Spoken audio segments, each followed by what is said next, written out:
Des barricades, un aspect de Bujumbura qui devient familier alors que les manifestations se poursuivent.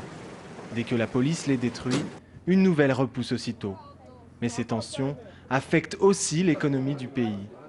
Ce cordonnier désespère de voir revenir ses clients.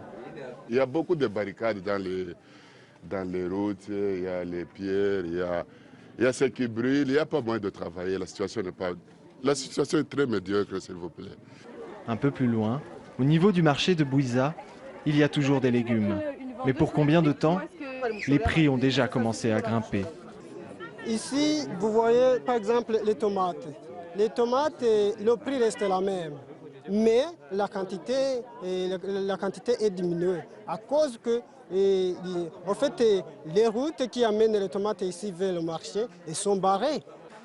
La majorité des étals sont vidés. Les vendeurs ont mis leur stock en sécurité.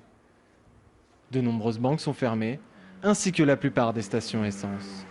Oui, nous avons peur parce que la population de Sakanyoche sont très fâchés à cause de la troisième mandat du président Nkurunziza. C'est-à-dire les activités d'ici sont d'arrêt. Pas d'activité ici dans notre commune. Toute la vie est paralysée ici dans notre commune. Oui. Les stations sont fermées, les boutiques sont fermées, les alimentations sont fermées. Dans le centre-ville habituellement très fréquenté de la capitale, la vie continue. Mais la plupart des boutiques et restaurants sont fermés. En effet, les habitants de Bujumbura craignent que la crise ne se propage à toute la ville.